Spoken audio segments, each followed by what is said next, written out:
Inaprubahan na ng Bicameral Conference Committee ang budget para sa sektor ng edukasyon, pati ang 33 billion pesos sa pondo ng Farm to Market Roads. Pero ngayon pa lang, may mga senador na raw na hindi pipirma sa Bicam report dahil dito.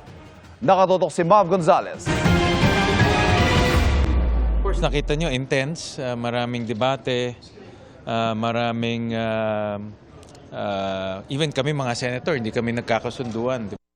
Inabot ng linggo ng madaling araw ang unang araw ng deliberasyon ng Bicameral Conference Committee tungkol sa pambansang budget na binuksan sa publiko.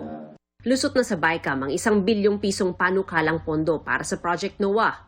Inaprubahan din ang panukalang budget ng education sector na kinabibilangan ng CHED, DepEd at TESDA.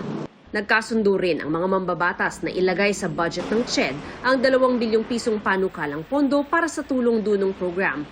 Naging mainit din ang talakayan ng budget para sa Farm to Market Roads na mula sa DPWH ililipat na sa DA sa susunod na taon.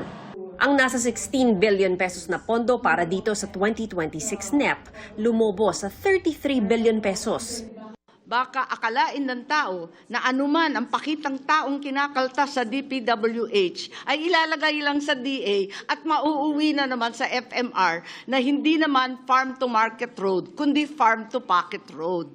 Hindi ba dapat i-pilot muna? Kasi maglilipat na naman tayo, paulit-ulit na ito.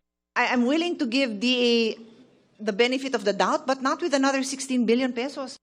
Why would you double it at the time that you're transferring the project to a new agency? It doesn't make sense. Inaprubahan ito kalaunan ng Bicam. Pero sabi ni Senate President Pro Tempore Ping Lacson, hindi niya pipirmahan ang Bicam report kung hindi maitama ang anyay kaduda-dudang probisyon sa Farm to Market Roads, pati sa Medical Assistance to Indigent and Financially Incapacitated Patients o MAIFIP.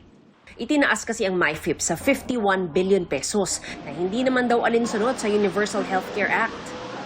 Nagpasa tayo ng batas tapos hindi napapakinabangan, hindi na po fully implemented. Opo. Dahil nga, napasukan ng MAIP na puro guarantee letters.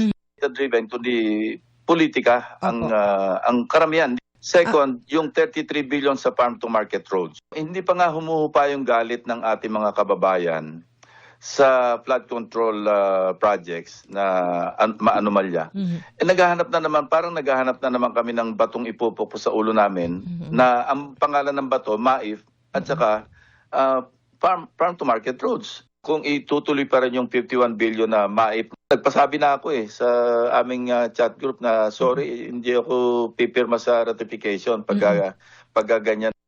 Si Senador Erwin Tulfo naalarma rin daw sa 17 billion pesos na dagdag pondo para sa Farm to Market Roads kumpara sa hiningi ng ehekutibo. Mas mataas din ito sa 32 billion sa bersyon ng Kamara. Tiniyak din ng ilang mambabatas na may nakalatag na safeguards para sa implementasyon ng Farm to Market Road projects sa ilalim ng DA. Para sa GMA Integrated News, Mav Gonzalez, nakatutok, 24 oras.